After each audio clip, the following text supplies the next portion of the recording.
Markle is living a fairy tale, with a prince by her side and a castle of her own. Frogmore is a royal residence. It is very grand. One of the nicest things about Frogmore Cottage is that it is just a stone's throw away from the Queen's residence at Windsor Castle. After a $4 million upgrade, it's decorated for a duchess. Velvet sofas, old mirrors, multi-coloured cushions. There is a granny annex for the glamorous Granny Doria. Meghan's keen to have a space for yoga.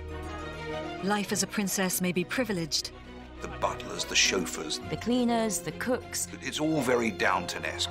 but Meghan's every move is in the public eye. Probably the most difficult part of marrying into the royal family would be the fact that there's no privacy. I think I'd find it quite difficult having people around you the whole time. So she needs her palace to be a private sanctuary. It's countryside, it's private, it's secluded. It has a wall built around the property. They can literally throw open their doors and windows, be totally free, totally private. And now baby makes 3. It's going to be a much smaller, intimate household in which they want to bring up their baby. We know that they're going for a grey in the nurse, which I think is actually very chic. It's going to be the chicest baby there is. Well, I should hope so. How will Meghan redefine what it means to live like a royal? They want the craziness of being a member of the royal family to end when they go inside their homes. It's a very modern princess thing to do, I think. Modern princess, I like that.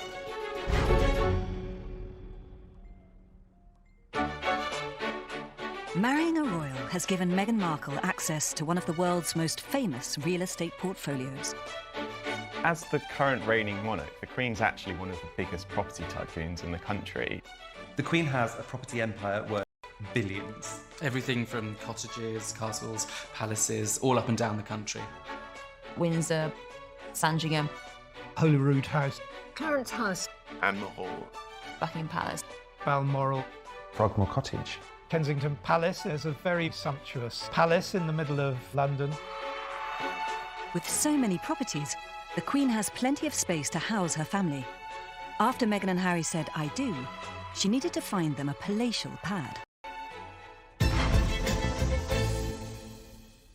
It's long been tradition in the royal family for newlyweds to receive a home to start their new royal family life.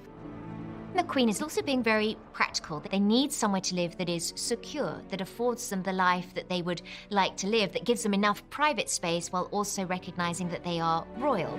She doesn't sit there sort of with a monopoly board. What is it that you would like? Where would you like to be living? Then she looks to see what's available. When we got married, we didn't quite receive a house, did we? Maybe a toaster. A small sausage dog for our wedding present.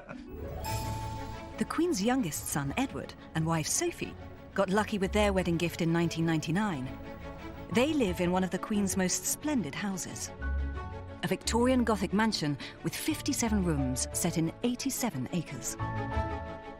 Bagshot Park is one of the largest properties that the Queen's given out to her children or grandchildren.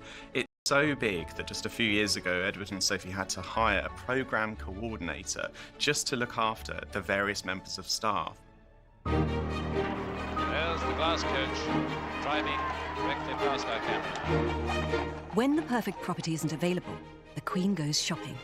She splashed the cash to buy her daughter her dream home.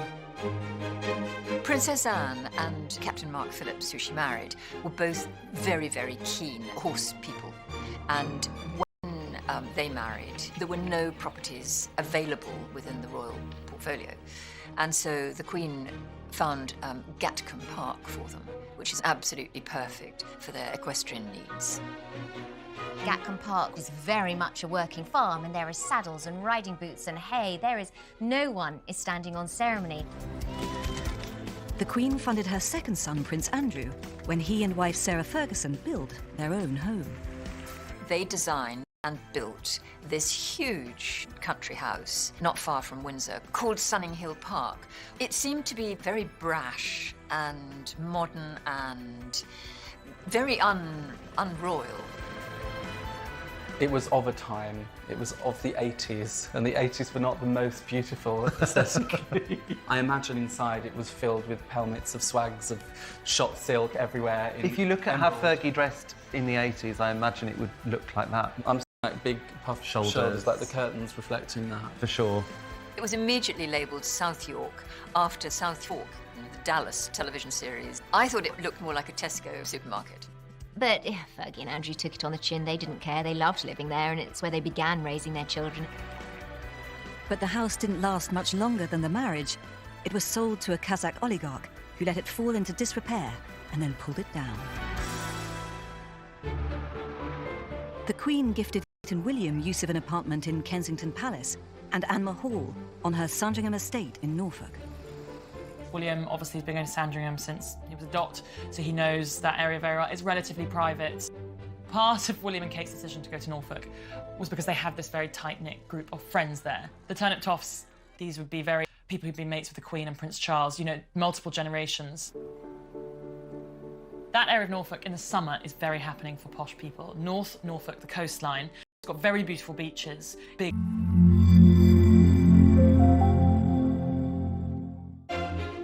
Meghan Markle is living a fairy tale, with a prince by her side and a castle of her own. Frogmore is a royal residence. It is very grand. One of the nicest things about Frogmore Cottage is that it is just a stone's throw away from the Queen's residence at Windsor Castle. After a $4 million upgrade, it's decorated for a duchess. Velvet sofas, old mirrors, coloured cushions. There is a granny annex for the glamorous Granny Doria. Meghan's keen to have a space for yoga. Life as a princess may be privileged. The butlers, the chauffeurs, The cleaners, the cooks. it's all very Downton-esque. But Meghan's every move is in the public eye. Probably the most difficult part of marrying into the royal family would be the fact that there's no privacy. I think I'd find it quite difficult having people around you the whole time. So she needs her palace to be a private sanctuary. It's countryside, it's private, secluded. It has a wall built around the property. They can literally throw open their doors and windows, be totally free, totally private. And now baby makes 3. It's going to be a much smaller, intimate household in which they want to bring up their baby. We know that they're going for a grey in the nurse, which I think is actually very chic. It's going to be the chicest baby there is. Well, I should hope so. How will Meghan redefine what it means to live like a royal? They want the craziness of being a member of the royal family to end when they go inside their homes. It's a very modern princess thing to do, I think. Modern princess, I like that.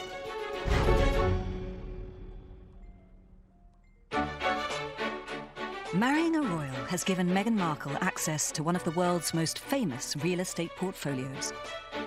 As the current reigning monarch, the Queen's actually one of the biggest property tycoons in the country. The Queen has a property empire worth billions. Everything from cottages, castles, palaces, all up and down the country. Windsor, Sandringham, Holyrood House, Clarence House. Anma Hall. Buckingham Palace. Balmoral, Frogmore Cottage. Kensington Palace. There's a very sumptuous palace in the middle of London. With so many properties, the Queen has plenty of space to house her family. After Meghan and Harry said "I do," she needed to find them a palatial pad. It's long been tradition in the royal family for newlyweds to receive a home to start their new royal family life. The Queen is also being very practical. They need somewhere to live that is secure, that affords them the life that they would like to live, that gives them enough private space while also recognising that they are royal. She doesn't sit there sort of with a monopoly board. What is it that you would like? Where would you like to be living? Then she looks to see what's available. When we got married, we didn't quite receive a house, did we? Maybe a toaster. A small sausage dog for our wedding present. The Queen's youngest son, Edward, and wife Sophie got lucky with their wedding gift in 1999. They live in one of the Queen's most splendid houses. A Victorian Gothic mansion with 57 rooms set in 87 acres. Bagshot Park is one of the largest properties that the Queen's given out to her children or grandchildren. It's so big that just a few years ago, Edward and Sophie had to hire a programme coordinator just to look after the various members of staff. There's the glass coach driving directly past our camera. When the perfect property isn't available, the Queen goes shopping. She splashed the cash to buy her daughter her dream home. Princess Anne and Captain Mark Phillips, who she married, were both very, very keen horse people. And when they married, there were no properties available within the royal portfolio. And so the Queen found Gatcombe Park for them, which is absolutely perfect for their equestrian needs. Gatcombe Park is very much a working farm, and there are saddles and riding boots and hay. No one is standing on ceremony. The Queen funded her second son, Prince Andrew, when he and wife Sarah Ferguson built their own home. They designed and built this huge country house not far from Windsor called Sunning Hill Park. It seemed to be very brash and modern and very unroyal. It was of a time, it was of the 80s, and the 80s were not the most beautiful aesthetically. I imagine inside it was filled with pelmets of swags of shot silk everywhere. If you look at how Fergie dressed in the 80s, I imagine it would look like that. I'm like big puffed shoulders, like the curtains reflecting that. For sure. It was immediately labelled South York after South York, the Dallas television series. I thought it looked more like a Tesco supermarket. But Fergie and Andrew took it on the chin. They didn't care. They loved living there, and it's where they began raising their children. But the house didn't last much longer than the marriage. It was sold to a Kazakh oligarch who let it fall into disrepair and then pulled it down. The Queen gifted Kate and William use of an apartment in Kensington Palace and Anma Hall on her Sandringham estate in Norfolk. William obviously has been going to Sandringham since he was a dot, so he knows that area very well. It's relatively private. Part of William and Kate's decision to go to Norfolk was because they have this very tight-knit group of friends there. The Turnip Toffs, these would be people who'd been mates with the Queen and Prince Charles, you know, multiple generations. That area of Norfolk in the summer is very happening for posh people. North Norfolk, the coastline, it's got very beautiful beaches, big houses where other sort of posh earls and friends of the royal family live, lots of big estates. It's certainly a very popular, posh British hangout. With so many homes already gifted, what was left for Meghan and Harry? The Queen found them Frogmore Cottage, a des res hidden away on the Windsor Castle estate. It makes sense to me that Harry and Meghan wanted to move to Windsor. For obvious reasons, Frogmore is very personal to them because it's where they held their wedding reception, it's where they did their engagement photographs. Harry has spent a lot of time in Windsor when he was at school at Eton. He loves Windsor. It's not too far from the City of London, so they can easily get into town, but they've got the best of both worlds. It's countryside, it's private, it's secluded, isn't it? Frogmore itself has this fantastic history. Victoria adored it. That's where she wanted Albert to be buried. And all sorts of fascinating people have lived at Frogmore Cottage, including Abdul Karim, who was Victoria's favourite Indian servant. And they used to curry together, they used to talk about India together. They had this incredibly intimate friendship. One of the nicest things about Frogmore Cottage is that it is just a stone's throw away from the Queen's residence at Windsor Castle. You're not far away from the Long Walk, and from there it's straight up to Windsor Castle itself. And I think for the Queen, having one of her favourite grandchildren nearby is quite a nice little luxury. You know, I'm sure that would have gone through her mind when she gave Frogmore Cottage to Harry and Meghan.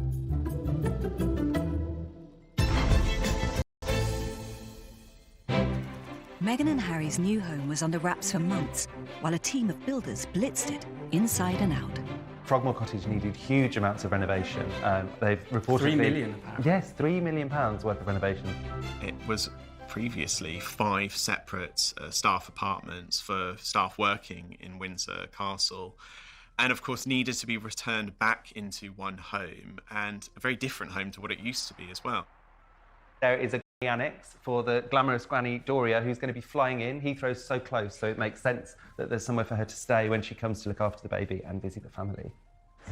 Harry and Meghan are a modern family. They want certain spaces that weren't even thought of in previous eras. Meghan's keen to have a space for yoga, and Harry wants a home gym. You know, these are things that members of the royal family didn't have in the past. Meghan has opted for a very large grand staircase in the entrance with a double set of stairs either side. You can imagine Gone with the Wind. It's quite an American move, I would say. I think so. I think the whole place is going to be a mishmash of very British and some American traditions. And this grand staircase, you can imagine, you know, the car waiting outside as she sweeps down the stairs in a ball gown off to a glamour. Meghan's in-laws, Kate and William, also took on a major renovation at their London home, Kensington Palace. It had once belonged to the Queen's sister. When Princess Margaret had apartment 1A in the late 60s, 70s, it was very luxurious. It was beautifully decorated, very bold blue colours on the walls. She had a wonderful sink in her bathroom that was pale pink, an orchid-shaped sink. I mean, I think I would have loved that more than any of them. Princess Margaret was the polar opposite to her sister. Where Elizabeth was always rather frugal and restrained, Margaret lived in a much more extravagant way. She had a much greater sense of style than her sister. Her flat at Kensington Palace was famed for rather wild parties. But the apartment was neglected after Margaret's death in 2002 and rapidly deteriorated. When William and Kate took over apartment 1A, it needed extensive work. The windows, the roof, pipework, electrics. There was asbestos, there was really bad wiring, heating that hadn't been updated. So it was a massive renovation job because it is quite a big property. For you and I doing up a home, we're going to be thinking about the bedroom, bathrooms and the kitchen, and that's about it. For William and Kate, there were 22 rooms to think about.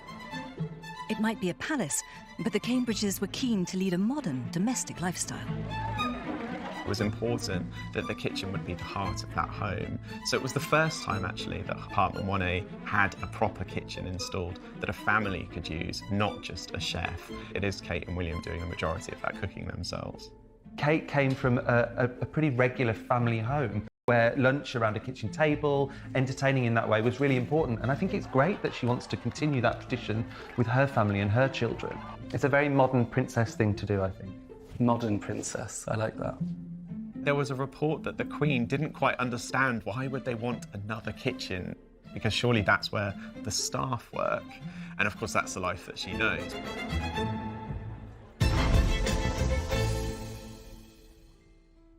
Although the royals spent $4 million on the renovation of Meghan's home and around $1.3 million on Kate's, the Queen likes to be frugal when it comes to her own homes. The Queen is very aware that many people in the country don't have much money, only have small houses, lots of people don't even own their own home. She's very aware of her public image, and unlike many other royals, before and since, she really hasn't renovated the palaces very greatly. They remind her of her happy childhood with her parents. She has moved into what they are and been happy with what she has. However, after years of neglect, the Queen had to give Buckingham Palace a much-needed makeover. 2016 saw the start of a 10-year renovation project. There's a lot on the dilapidated side. Bits were frankly falling off. Chunks of masonry from the portico, one nearly hit Princess Anne a few years ago. It's incredibly run down in the places that we, the public, don't get to see, and requires a lot of money to bring it up to any kind of livable state. Much of the palace's 100 miles of electric cable and 20 miles of heating pipework will be replaced in the $480 million refurbishment. Now, much of Buckingham Palace hasn't been touched in 50 or 60 years, so there's boilers that are leaking, there's asbestos, there's dodgy wiring, there's so much that hasn't been replaced. A major justification for the Buckingham Palace renovation was to avoid a catastrophic fire like the one which ravaged Windsor Castle in 1992. The Queen was devastated by the Windsor Castle fire. She really sees herself as a keeper of royal history. So to see it go up in flames as quickly and voraciously as it did was devastating. The firemen, they were amazing. Prince Andrew did a very good job of sort of leading a chain where they were getting all the artefacts out, the art and the priceless antiques. Imagine it's absolutely devastating. She is at present inside the castle, helping to take stuff out of the castle, works hard. The castle needed a 5-year, $50 million restoration to repair the destruction. When they were doing the renovation, they did think, now that it's a burnt-out heap, how can we make this more energy efficient moving forward? How can we make sure that we restore it to its former glory, but make sure that the wiring is correct this time round? So, yes, they were able to use it to correct some old issues and bring it up to the present day.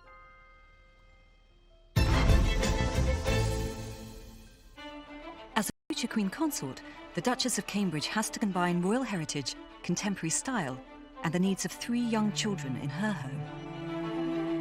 Although apartment 1A is the family home, William and Kate do use it for official purposes. It's a potential palace for them when they are king and queen of the country, and apartment 1A has to adhere to strict royal traditions. Whilst it's their home, it also needs to perform those formal functions, and it's mixing that traditional with the modern vibes. So getting the interior design right was critical. Kate called in the professionals. I knew that Ben Pentreath was helping Kate. He is very traditional, he likes gilt, and he puts things around fireplaces. Posh people are obsessed with fireplaces and mantelpieces, and then they have these sort of seats that you can sit on around fireplaces. Ben Pentreath is perhaps the perfect designer for this space because he naturally, instinctively mixes the traditional and the modern. He uses touches of colour that bring a space into a more contemporary setting, and he... Bernard Thorpe received the Royal Seal of Approval when Kate visited to pick out fabrics. When they've got a new client, interior designers will come to us. They'll probably have an idea in their mind of the look they're trying to achieve. We'll help them to pull out those things that we think they're looking for, and then they'll usually come back with their clients who probably want to see larger pieces of the samples they liked. I love the fact that Kate was very hands-on when it came to the interior design of the apartment. She actually went shopping for the house and she took part in the whole process. It would be very easy to sit back and have things presented to you, but it doesn't have your personality. I think to have something that really means something to you, you need to have chosen it yourself, to put the hard work in. We eventually got a glimpse of William and Kate's taste in April 2016. When they invited the Obamas over when they were visiting the UK, we got to see their formal living room. People were very excited. All the newspapers were zooming in on various parts of the official photograph. My first impression of the Barack and Will picture was actually that it was quite traditional. But when you start to break it down and look in more detail, you can see those modern touches. It's very gorgeous, and the fashion at the moment is for elephant's breath and buttermilk and magnolia. The curtains are a little bit too long, which I love. It's quite casual and relaxed. Yeah. They're obviously a sort of natural fabric. There's some texture there. It just is a nod to a slightly more casual. The loosening of the tie, if you like. Yes. I was lucky enough to go inside apartment 1A. I've had a lot to take in. Got George coming down the stairs in his pyjamas to say hello to Barack and Michelle, and of course Kate and William. The place itself is very impressive. It's very formal, a lot of artwork on the walls. The juxtaposition of the lucite table with the demi-lune behind, gold gilt demi-lune no less, is just showing very stark contrast between the old and the new. We've seen Kate shopping in places like John Lewis and very sort of, I guess, normal everyday department stores in the UK. And you can see touches of that around the home. I think it's a little bit older than perhaps what we'd expect for a couple in their 30s. Kate and William are a relatively young couple, so I expected their apartment to reflect that a bit more, but instead we saw something which you sort of expect in Buckingham Palace, which might have been a room that had looked the same for sort of 200 years. I just thought there might have been a more relaxed vibe to it, and there wasn't. But then on the other hand, they do need to have a certain level of grandeur in these rooms, but I think there's a way of doing grandeur and not making it look quite so sort of 18th century. Meghan and Harry are known to have more contemporary tastes and want a cooler vibe for Frogmore Cottage. Meghan has a more relaxed style than Kate's, fewer dead relics on the walls perhaps, more contemporary art. Harry and Meghan, I think, are creating more of a kind of hotel vibe. I got a glimpse inside Meghan's home in Toronto, and she clearly loved white furnishings. It was all very clean, fairly monochromatic. It was cosy still, but she loved big white flowers. Everything was kind of white. And actually there's a flower seller outside St Mary's Church on Kensington High Street, and Meghan regularly buys flowers from her, and she said she always buys white flowers. Harry and Meghan's first date was at an outpost of Soho House, Dean Street Townhouse. So they, since the very beginning, have been big fans of this chain. Makes sense that they've hung out there. It's very fashionable, lots of celebrities and members. And then we know now that Vicky Charles, who was the group design director for Soho House for 20 years, has been designing Frogmore Cottage. And so it's really her vision. If you go to a Soho House, it's quite shabby chic. Velvet sofas, old mirrors, sort of multicoloured cushions, log stoves. The interiors there are all about atmosphere and creating somewhere that is really safe and comfortable and elegant. And I think we're going to see a lot of that translated into Frogmore. I think there's going to be lots of warm layers and textures, and perhaps some colour as well. And this modern style even extends to baby Sussex's nursery. We're actually using a vegan organic paint, which is scented with rosemary and eucalyptus. We know that they're going for a grey in the nursery, which I think is actually very chic. It's going to be the chicest baby there is. Well, I should hope so. For Meghan and Harry, Frogmore Cottage is an idyllic escape from Kensington Palace, where they first set up home together. The palace is in the centre of London and surrounded by onlookers. Probably the most difficult part of marrying into the royal family would be the fact that there's no privacy, or very little privacy. The governess of the Queen said when the Queen was a child, royals are only private in the womb. Kensington Palace also houses multiple generations of royals. It's essentially an upmarket housing estate full of Windsors. Margaret was there, Princess Margaret, the Duke and Duchess of Kent, the Duke and Duchess of Gloucester, Prince and Princess Michael of Kent, and now we've got a new generation, William and Kate and their 3 children, George, Charlotte and Louis. They now occupy apartment 1A. Eugenie and Jack, they live in Ivy Cottage. Harry and Meghan were living at Nottingham Cottage. It's a lovely, cosy 2-bedroom cottage. Of course, it's where Harry famously proposed to Meghan. The palace was William and Harry's childhood home. Their mother Diana moved there in 1981, along with many of her staff and their families. Father had been working in the press office for Charles and Diana. He was one of their press secretaries. It was actually very special living at Kensington Palace. I was in my late teens, and we would see William and Harry coming and going with their nanny. Diana would liken Kensington Palace to Coronation Street. I guess that's the very English version of Melrose Place. Kensington Palace is stuffed with all the royals, all living together. I can't imagine living with my in-laws in that way. It would be crammed in the same space, aren't they? It must be like sounds mean, but there's a lot of room, but you're right on top of each other. Yeah.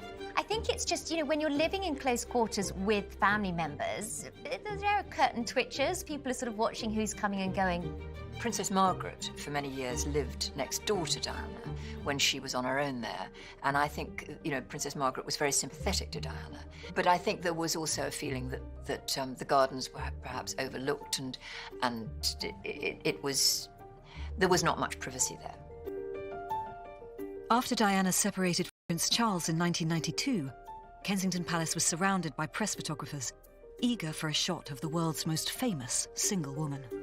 She was constantly seen coming and going because in her era, paparazzi photographers were allowed to stand at the gates. So there was any number of photographs of her driving in and out. Diana was very good at actually dealing with that. You know, reluctantly would give them a smile and a wave and look as though that she wasn't bothered. But deep down, yes, she didn't like it. She did see it as an invasion of her privacy. If Diana happened to have a gentleman friend that she wanted to see, yes, they were smuggled in the boot of a car because that was the only way to avoid any kind of scandal, salacious gossip. It probably did feel like something of a gilded cage because she couldn't go anywhere. And that's why she had asked her brother, Charles Spencer, if she could have a bolt hole on the Spencer estate. He at first said yes, and then he reneged on that offer because he was worried that there was going to be too much press intrusion. And as a result, he and Diana had a frosty relationship. Sadly, they were never able to reconcile. Kensington Palace became the focus of the world's grief after Diana's tragic death in 1997. Harry watched what happened to his mother, and he, I think, is absolutely determined the same thing will not happen to Meghan. Frogmore Cottage gives them absolute privacy and discretion. They're able to raise baby Sussex in the most peaceful environment that's only open to the public 3 days a year, but it has a wall built around the property, so when that public is there, they will never get to see the Sussexes. I think they're going to love their life there because they can literally throw open their doors and windows, be totally free, totally private, totally secure, and it'll be a beautiful place to raise a family. Meghan and Harry may be raising a family now, but they're also taking on more royal duties as the Queen steps back. So where do they escape to when they need a break from the day job? When you're a royal, you can't just pop to a hotel in France for your holiday. It would just be chaos. So you have to use your palaces. You have to go to Balmoral for summer, Sandringham for Christmas. Meghan was invited to spend Christmas with the royals at Sandringham before her marriage. It was King George V that said there was no better place, I'm paraphrasing, but no better place that he loved than Sandringham. King George VI, the Queen's father, felt the same way. And for someone who's now been Queen for 67 years, there's very few opportunities where you're not on duty. She has memories in those places with her own family as well, so those moments are to be cherished.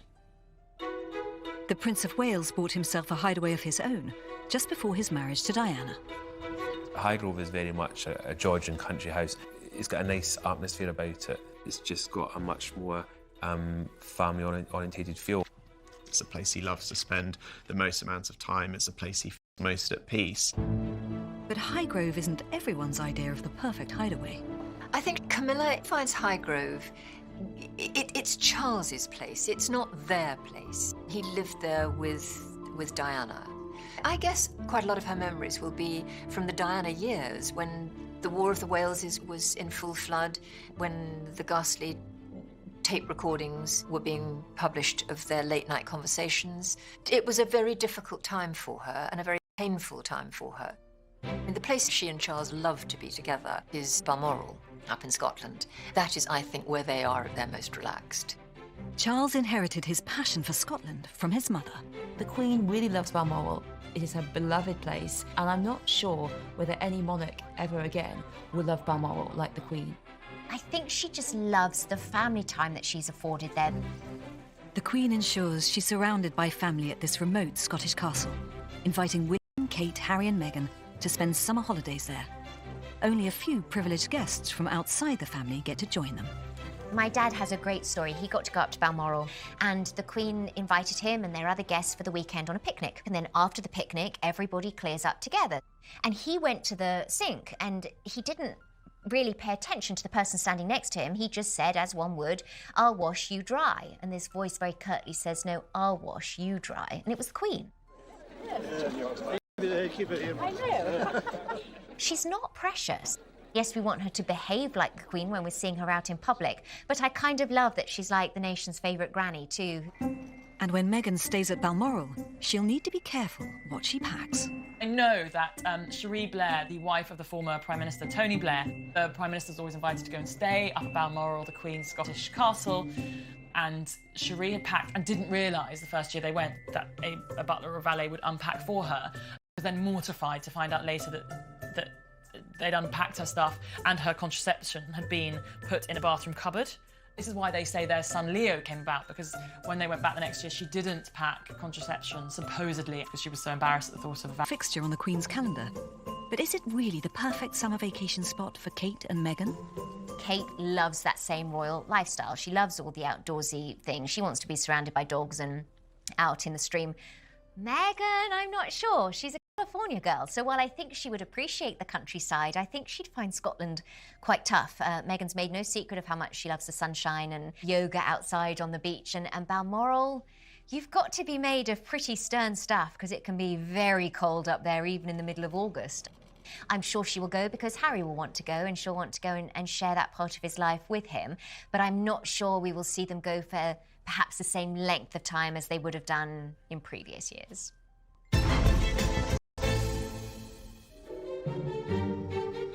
Meghan and Harry will be spending a lot of time at Buckingham Palace. They have a suite of rooms there to house their support staff and provide them with a London crash pad.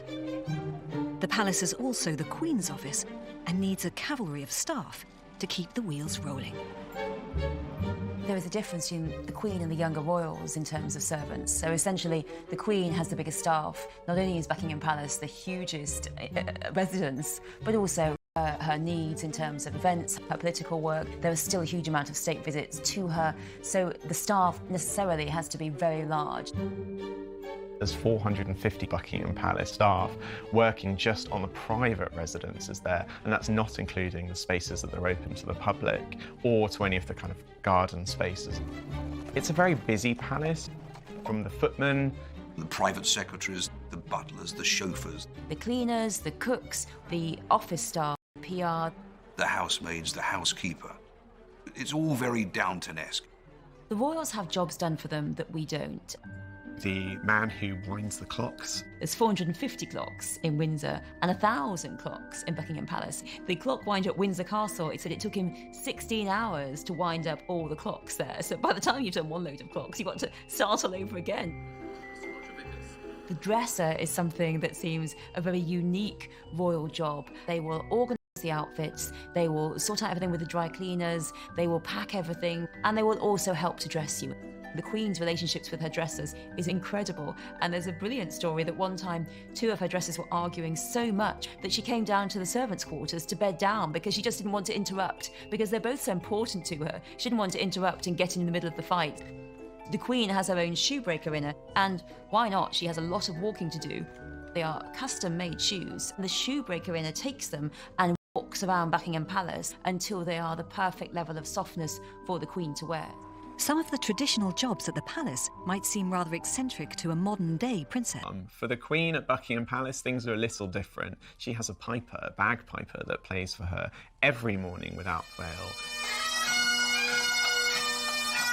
She loves the sound of the bagpipes, and for her, that's the perfect way to start the day. The royal footmen have the key job of looking after the royal corgis, and sometimes they are a bit resentful that they don't get to serve the actual royals, because the corgis have a lot of needs. Fresh chicken, fresh meat, cooked for them freshly, put in their bowls and their baskets are off the ground so they don't get drafts. And some footmen in the past have been a little bit frustrated by this. When Meghan's at the palace, every royal servant she comes into contact with is governed by a strict code of conduct. The house is packed full of people.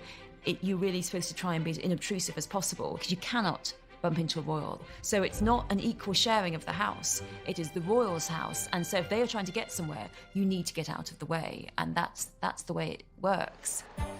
And all staff are sworn to secrecy. It's the fear that even the most trusted servant might one day sell his soul, and your story, your innermost secrets, will be splashed across the front page of a newspaper. There have been royal members of staff who've gone on to a degree of fame, notoriety, to a degree of financial reward. I think the most fascinating story is Miss Marion Crawford, who was the governess of the Queen and Princess Margaret when they were little girls. She went with them to Buckingham Palace when their father became king. She was there for the courtship between Elizabeth and Philip, and she was such a trusted member of the household. They told her everything, they were devoted to her, and when she left the household, she wrote a book about the princesses, about everything, and this was published in America. Now this incredibly private family, all these secrets are laid bare, and the royal family were really shocked. They were shocked, they felt betrayed, and they never spoke to her ever again. If you leave and you talk, then that is the end of any relationship you've ever had with the royals. Harry's been brought up with servants, but for Meghan it's a whole new and luxurious way of life. Prince Charles's former butler, Grant Harold, trains staff to cater for the famous, rich and royal. At the state dinner at Buckingham Palace, pudding cutlery always goes at the top. As well as doing all the traditional things you expect, I teach them how to shake hands, how to sit down correctly, how to walk correctly. When you do a breakfast tray in a royal home, the teapot, make sure that it's already pre-warmed. We've got some toast. Royal homes, stately homes, they tend to cut the crusts off. Now, there was an old rule from years ago that married ladies could have, because they weren't married and they were looking for a husband. Princess Margaret famously used to be brought a breakfast tray, I think at 9 o'clock every morning, and then she'd spend the next 2 hours lying in bed, reading the papers and chain smoking. Try to keep it level as you go up the stairs. She'd be brought buttered eggs. She wouldn't ever they weren't supposed to be called scrambled eggs because scrambled was deemed common, but buttered eggs supposedly was what she was brought on her breakfast tray. You get to this point, knock twice, you just want to... Come in. Good morning. Good morning. Is the tray right here? Perfect, thank you. Meghan can learn from the Queen how to be the hostess with the mostess at her own royal palace. You and I might have a dinner party and invite perhaps 6 friends round. The Queen very often will have a banquet for hundreds of people at Buckingham Palace. And although she has all these people to do the work, she is actually a fantastically good hostess and quite a proud hostess. And she will go and check the arrangements before any banquet. If she's got a visitor coming to stay, like Barack Obama, thank you so much. she will inspect the rooms. She would choose which suite of rooms they're going to stay in Buckingham Palace, and she will check them out. She will select some books to put by their bedsides, and she would generally prepare for a guest like you and I might prepare for a guest. There are even strict rules for those royal guests to follow. If you're lucky enough to go to an event at Buckingham Palace, what might surprise you is that the menu will not be in English, it will be written in French, which is a very old royal tradition. It's quite nice, and I think it keeps people on their toes as well, because when they sit down, they've suddenly got to really concentrate on what the menu says. If you're dining with the Queen, you've got to make sure that before the Queen stops eating, you've finished. If you haven't, then unfortunately the staff will come in and take your plate away. But dinner at Meghan's place is likely to be a much more informal affair. Meghan loves to cook, we know that, and she loves to entertain and prepare food for her friends. So I think moving to a much bigger space, we're going to see her entertaining more, lots of private parties with pals, where I think it'll be quite relaxed. I don't think you'd be very relaxed if you were invited over to Meghan's house for a party. Can you imagine? Meghan and Harry's more relaxed attitude to protocol means they won't surround themselves with servants. There has been an attempt from the Duke and Duchess of Cambridge to have fewer staff around them. And I think that the trend of the younger royals having a smaller staff is going to be even more intensified with Harry and Meghan setting up home in Frogmore Cottage. I can't think that Meghan and Harry will ever want a huge number of staff, but I do think that they will need somebody who will manage whether Harry and Meghan would go the whole hog and have valets and footmen. Harry, I think, finds his father's lifestyle probably a bit over the top. He is of a much younger generation, obviously, and he's had a lot of friends, and he's been to their houses. He was in the army. He is probably more comfortable with the frugality than the huge staffing levels and luxury. At the last count, Prince Charles had 118 staff, which means he never has to do his own chores. A 2003 documentary shows Harry cleaning his own boots, something his dad can't get his head around. What? Yes, I'm not just doing it for them. I'm not just doing it for them, I always do it. I always clean them. I played yesterday, I didn't have a chance. There was someone else to do it for you. Huh. Prince Charles famously had valets who did quite a lot for him. They put toothpaste on his toothbrush. Sometimes if you have that level of assistance, it can seem that you're divorced from reality to a degree. There have been a lot of stories about Charles. There is no doubt that he likes his luxury, and he is a bit pampered because he has the staff to pamper him. He does have a very bad back and does like to sleep on his own mattress, if that is humanly possible. And he certainly takes cushions to sit on and to put his back against on chairs. The idea that he travels the world with his own lavatory seat is nonsense. The first royal moderniser was William and Harry's mother, the Princess of Wales. Diana was revolutionary. Diana wanted a completely different approach to how royalty dealt with staff. Before her marriage in 1981, she had spent some limited time at Buckingham Palace and was befriended by one of the Queen's stewards, who was incredibly helpful to Diana at a difficult time. You know, you have an 18, 19-year-old, and she thought, well, look, you know, maybe that's how I should sort of treat my staff. The protocol, before I even went to Kensington Palace, you always referred to them first thing in the morning, Your Royal Highness. Almost from day one when Diana came out of the door and I said, oh, bow my head, good morning, Your Royal Highness. She said, oh, you can stop all that crap, Ken, you know.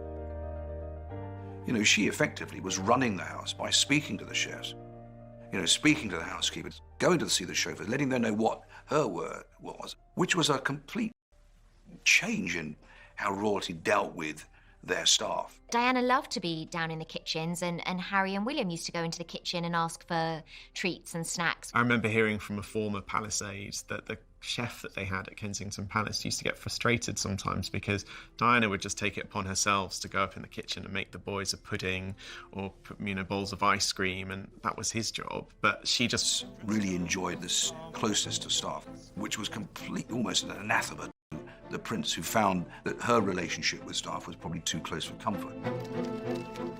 And Diana's sons clearly want more relaxed households.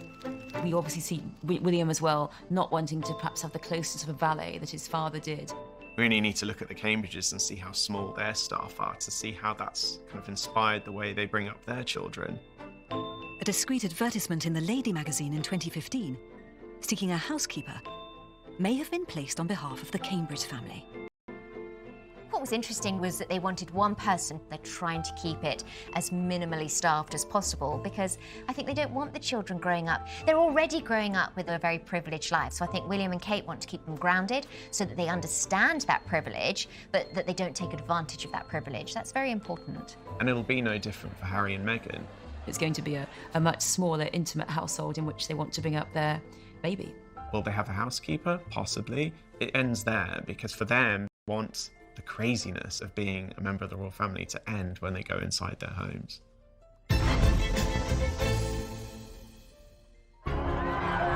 As they step onto the international stage, Harry and Meghan will have to balance two extremes: family life and royal life. Frogmore is a royal residence. It belongs to the Crown Estates, and it is very grand. So life will be much more royal than it was in the early days when they were together. This royal life will take them across the world, and even possibly to a new home. Perhaps they might think about an overseas property, the Hamptons maybe. I can see Harry rocking some swim shorts in the Hamptons. Bit of Ralph Lauren over the shoulders. Yeah. I think Meghan's going to want somewhere by the sea, perhaps in California, in Malibu, somewhere where the days are long and the weather is hot. I could even imagine them taking a small apartment in New York. That would feel Meghan. I'd like that. That would be quite nice, wouldn't it? And they'll redefine how the royal family works and lives. In recent years, we've seen William, Kate, Harry and Meghan leading the normalisation of the royal family, taking the royal family into a very new era, making it clear that they are people just like you and I, albeit in much nicer homes.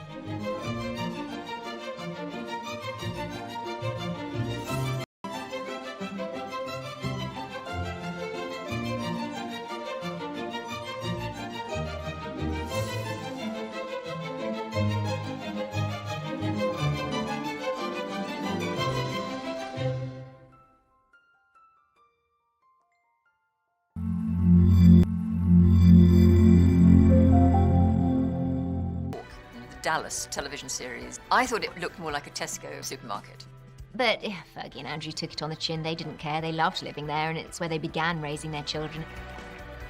But the house didn't last much longer than the marriage. It was sold to a Kazakh oligarch who let it fall into disrepair and then pulled it down. The Queen gifted Kate and William use of an apartment in Kensington Palace and Anne Hall on her Sandringham estate in Norfolk.